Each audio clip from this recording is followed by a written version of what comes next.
ನಿಮ್ಮ ಮಾತಲ್ಲೇ ಒಂದು ಸಣ್ಣ ಪ್ರಶ್ನೆ ಕೇಳ್ಬಿಡ್ತೀನಿ. ಎಲ್ಲರಿಗೂ ಸಮಾನವಾದಂತ ಹಕ್ಕು ಕೊಟ್ಟು ಸಮಾನ ನ್ಯಾಯ ಕೊಟ್ಟು ಎಲ್ಲಾ ಮಾಡಿರೋ ಪಕ್ಷ ನಮ್ದು ಅಂತ ಇಷ್ಟು ಎದೆ ತಟ್ಕೊಂಡು ಹೇಳ್ತಿದ್ದೀರಲ್ಲ, ಕಾಂಗ್ರೆಸ್ ಪಕ್ಷ ನೆಲ ಕಚ್ಚಿದಾಗ ಆ ಪಕ್ಷವನ್ನ ಮೇಲಕ್ಕೆ ಎತ್ತಿದವರು ಡಿ.ಕೆ. ಶಿವಕುಮಾರ್ ಅವರು. ಅದು ಎಲ್ಲರಿಗೂ ಗೊತ್ತಿದೆ. ಪಕ್ಷಾತೀತವಾಗಿ ಒಂದ್ ನಿಮಿಷ, let me finish, allow me to finish my words. ಪಕ್ಷವನ್ನ ಮೇಲೆತ್ತಿದವರು, ಪಕ್ಷವನ್ನ ಕೋವಿಡ್ ಸಂದರ್ಭದಲ್ಲಿ ಸಂಘಟನೆ ಮಾಡಿದವರು, ಪಕ್ಷಕ್ಕೆ ಒಂದ್ ಹಂತದಲ್ಲಿ ಫಂಡಿಂಗ್ ಮಾಡಿದವರು, ಜೀವ ಕೊಟ್ಟಿದ್ದು ಡಿ.ಕೆ. ಶಿವಕುಮಾರ್. ಆದ್ರೆ ಡಿ.ಕೆ. ಶಿವಕುಮಾರ್ ಅವ್ರಿಗೆ ನ್ಯಾಯ ಕೊಡ್ಸೋದಕ್ಕೆ ನಿಮ್ ಪಕ್ಷದಲ್ಲಿ ಯಾರು ಒಪ್ಕೊಳ್ತಾ ಇಲ್ವಲ್ಲ, ಮತ್ತೆ ಯಾವ ಸಮಾನ ನ್ಯಾಯ ಕೊಡ್ತೀರಿ ನೀವು? ನ್ಯಾಯ ಇಲ್ಲ ಅಂತ ಅವ್ರು ಏನಾದ್ರು ಹೇಳ್ಕೊಂಡಿದಾರ? ಹೇಳ್ಕೊಳ್ಬೇಕಾಗಿಲ್ಲ ರೀ, ಅಧ್ಯಕ್ಷರಾಗಿದ್ದಾರೆ, ಡೆಪ್ಯೂಟಿ ಚೀಫ್ ಮಿನಿಸ್ಟರ್ ಆಗಿದ್ದಾರೆ. ಅವ್ರಿಗೆ ಇವತ್ತು ಡಿ.ಕೆ. ಶಿವಕುಮಾರ್ಗೆ ನಮ್ಮ ಕಾಂಗ್ರೆಸ್ ಪಕ್ಷದಲ್ಲಿ ಅತ್ಯುನ್ನತ ನಾಯಕ ಮಾಡ್ತಾರೆ. ಅದು ಹೈಕಮಾಂಡ್ ಡಿಸಿಷನ್ ಮಾಡ್ತಾರೆ. ಅದನ್ನ ಕೂತ್ಕೊಂಡು ಇಲ್ಲೇ ಹೇಳೋದಲ್ಲ. See why he cannot become a CM, that is not our high-command will decide.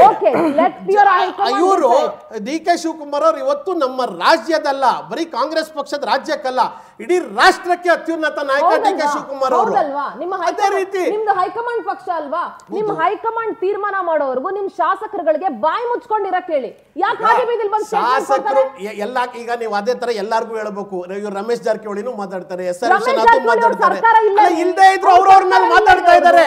ಅದು ಹೋಗಿ ಇಟ್ಟಾಗ ಹೇಳ್ತಾರೆ. ಈಗ ಅದನ್ನ ನೀವು ಯಾವ ವಿಶ್ವಾಸದ ಹೇಳ್ಬೇಕು, ಅವ್ರಿಗೆ ಯಾವ ಇದ್ರ ಮೋಡನ್ ತಗೋಬೇಕು ಅದನ್ನ ತಗೊಂಡು ಹೇಳ್ಬೇಕಷ್ಟೇ ನೀವು. ಖಂಡಿತ ಈಗ ಆಪೋಸಿಷನ್ ಅಲ್ಲಿ ಇದ್ದೆ, ಅವ್ರ ಮನೆ 100 ಬಾಗ್ಲು ಅಂದ್ರಲ್ಲ, ಆಪೋಸಿಷನ್ ಅಲ್ಲಿ ಇದ್ದೆ, ಅವ್ರದ್ದು ಪರಿಸ್ಥಿತಿ ಆಗಿದೆ. ನಾವು ಅಧಿಕಾರದಲ್ಲಿದ್ದೀವಿ.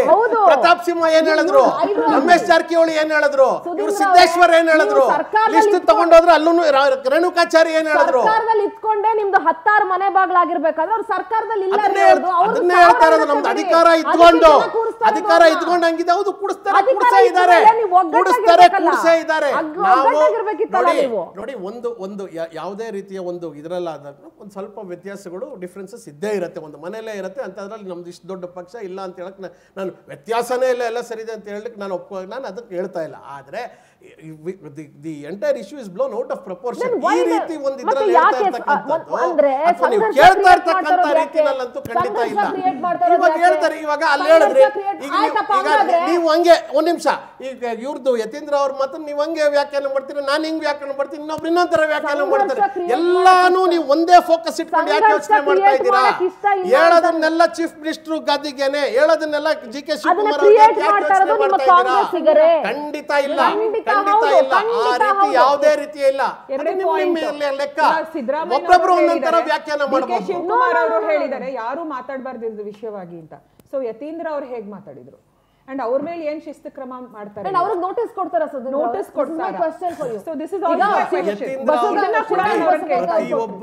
ಪ್ರತಿಯೊಬ್ಬರಿಗೂ ಪಕ್ಷದ ಏನು ಒಂದು ಶಿಸ್ತು ಪಾಲನೆ ಉಲ್ಲಂಘನೆ ಮಾಡೋ ಪ್ರತಿಯೊಬ್ಬರಿಗೂ ನೋಟಿಸ್ ಕೊಡ್ತಾರೆ. ಬಸವರಾಜ್ ಅವ್ರಿಗೆ ನೋಟಿಸ್ ಕೊಟ್ರು, ಇಕ್ಬಾಲ್ ನೋಟಿಸ್ ಕೊಟ್ರು, ರಾಜಣ್ಣ ಅವ್ರನ್ನಂತೂ ಕಿತಾಕೆ ಬಿಟ್ರಿ.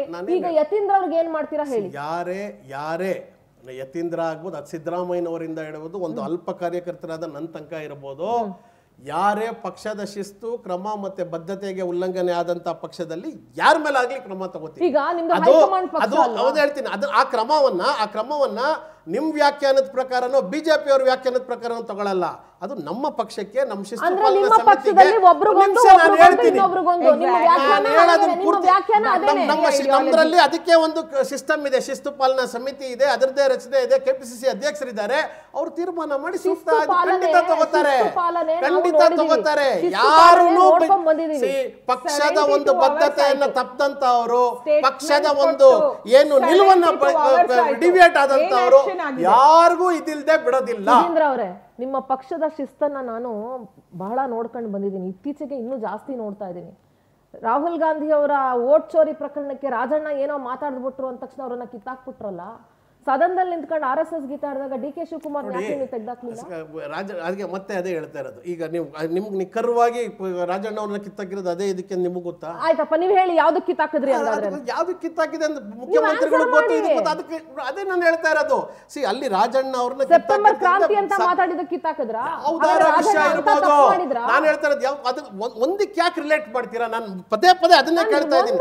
ನೀವು ಹೇಳೋ ಪ್ರತಿಯೊಬ್ರು ಕಾಂಗ್ರೆಸ್ ಅಲ್ಲಿ ಕೊಡೋ ಅಂತ ಸ್ಟೇಟ್ಮೆಂಟ್ ಡಿ.ಕೆ. ಶಿವಕುಮಾರ್ ವಿರುದ್ಧವಾಗೇ ಕೊಡ್ತಾ ಇದ್ದಾರೆ, ಮುಖ್ಯಮಂತ್ರಿ ಗದ್ದಿಗೆ ಮಾತಾಡ್ತಾ ಅಂತ ಯಾಕೆ ಅನ್ಕೋಬೇಕು? ಆಯ್ತಪ್ಪ, ನಾವು ಅನ್ಕೊಳ್ಳಲ್ಲ, ನೀವು ಹೇಳ್ಬಿಡಿ ಯಾರಿಗೆ ಮಾಡ್ತಾ ಇದ್ದಾರೆ. ಸಕ್ಷಮವಾಗಿ ನಡೀತಾ ಇದೆ ಸರ್ಕಾರ, ಬಹಳ ಸಕ್ಷಮವಾಗಿ ನಡೀತಾ ಇದೆ, ಬಹಳ ಇದು ಅದ್ಭುತವಾಗಿ ಕೆಲಸಗಳಾಗ್ತಾ ಇದೆ.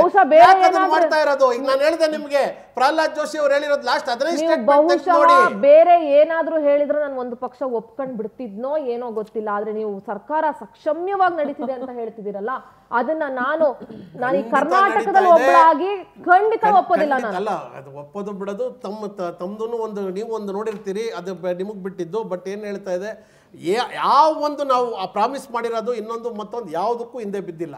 ಈ ಸರ್ಕಾರ ನಾವೇನು ಹೇಳಿದ್ದೀವಿ, ನಾವೇನು ನುಡಿದಿದ್ದೀವಿ ಅದರಂತೆ ನಡೀತಾ ನಾವು ಇದು ಮಾಡ್ತಾ ಇದ್ದೀವಿ. ಗ್ಯಾರಂಟಿ ಬಗ್ಗೆ ಮಾತಾಡಿದ್ರು, ನಾನು ಕೂಡ ಒಂದು ಕ್ಷೇತ್ರಕ್ಕೆ ಗ್ಯಾರಂಟಿ ಕಮಿಟಿ ಅಧ್ಯಕ್ಷ. ಅದು ಹೇಳ್ತಾರೆ 1 ಕೋಟಿ 1,000 ಕೋಟಿಗಿನ್ನ ಹೆಚ್ಚಿಗೆ ನಾವು ಖರ್ಚು ಮಾಡಿಬಿಟ್ಟು ಇವತ್ತು ಗ್ಯಾರಂಟಿ ಸ್ಕೀಮ್ಗಳನ್ನ ಕೊಟ್ಟಿದ್ದೀವಿ. ಎಲ್ಲಿ ಫ್ಲಾಪ್ ಆಗಿದೆ? ಜನ ಮಾತಾಡ್ತಾ ಇಲ್ಲ, ಇದನ್ನ ಜನ ಮಾತಾಡ್ತಾ ಇಲ್ಲ. ಬರೀ ಆಪೋಸಿಷನ್ ಪಕ್ಷದಲ್ಲಿ ಮತ್ತೆ ಕೆಲವೇ ಒಂದು ಆಗ್ತಾ ಇರೋದಷ್ಟೇ. ಜನರ ಧ್ವನಿ ತೋರಿಸಿ, ಜನ ಮಾತಾಡ್ತಾ ಇದ್ರೆ ಹೇಳಿ ಆಯ್ತಾ? ಜನದ ಲೆಕ್ಕ ಏನು ಅಂದ್ರೆ ಆಪೋಸಿಷನ್ ಪಾರ್ಟಿ ಹೆಂಗೆ ಆಕ್ಷನ್ ತಗೋತೀರಾ ಅಂತ ಇವ್ರು ಕೇಳೋದಾಯ್ತು. ಈಗ ಬಸವರಾಜ್ ಯತ್ನಾಳ್ ಅವರು ಯಡಿಯೂರಪ್ಪನವ್ರಿಗೆ 10 ತಿಂಗಳು ಇಟ್ಕೊಂಡು ಆಮೇಲೆ ತೆಗೆದ್ರು ಇವ್ರನ್ನ. ಯಡಿಯೂರಪ್ಪನ ಮೇಲೆ ಡೈರೆಕ್ಟ್ ಆಗಿ ಉಗಿತಾ ಇದ್ರು. ಅವಾಗ ನಾವು ಈ ಪ್ರಶ್ನೆ ನಿಮ್ನ ಕಮಿಟಿ ಹೈಕಮಾಂಡ್ ಏನ್ ಮಾಡ್ತಾರೆ ಕೇಳಬಹುದಿತ್ತು. ಇವತ್ತು ಕೂಡ ಎಷ್ಟು ಜನ ಅವ್ರ ಕಡೆ ಉಲ್ಟಾ ಮಾತಾಡ್ತಾ ಇದ್ದಾರೆ. ಸಿದ್ದೇಶ್ವರ ಏನ್ ಸ್ಟೇಟ್ಮೆಂಟ್ ಕೊಟ್ಟರು, ತಿಂಗಳು ಏನ್ ಆಕ್ಷನ್ ತಗೊಂಡ್ರಿ, ಅಲ್ಲಿ ನಿಮ್ ಲೀಡರ್ಶಿಪ್ ವೀಕಾ? ಇವತ್ತು ಕೂಡ ಯಾಕೆ ಅಂದ್ರೆ ನೋಡಿ, ಬಿಜೆಪಿಗೆ ರಾಜ್ಯದಲ್ಲಿ ನಾಯಕತ್ವ ಇಲ್ಲ. ಅವ್ರಿಗೇನು ರಾಜ್ಯ ಅಧ್ಯಕ್ಷರಿದ್ದಾರಲ್ಲ, ಅವ್ರಿಗೆ ಏನೋ ಒಂದ್ ಹೇಳ್ಬೇಕಲ್ಲ, ಈ ತರ ತೆಗಿತಾ ಇದಾರೆ ಅಷ್ಟೇ. ಪ್ರತಿಯೊಂದನ್ನು ಡೈರೆಕ್ಟ್ ಮಾಡ್ತಾ ಇದ್ದಾರೆ. ಅವ್ರ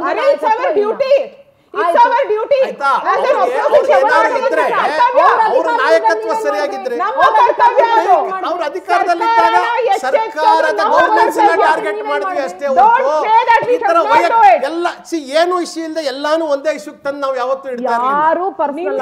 ಏನಿದ್ರು ಹೇಳ್ತಾ ಇರೋದು ಇಲ್ಲ, chief minister position DK. Shivakumar, chief minister position DK. Shivakumar ಬಿಟ್ಟು ಸ್ವಲ್ಪ ಗ್ರೋ ಅಪ್ ಆಗಿ ನೀವು ಬೆಳೀರಿ ಒಂಚೂರು.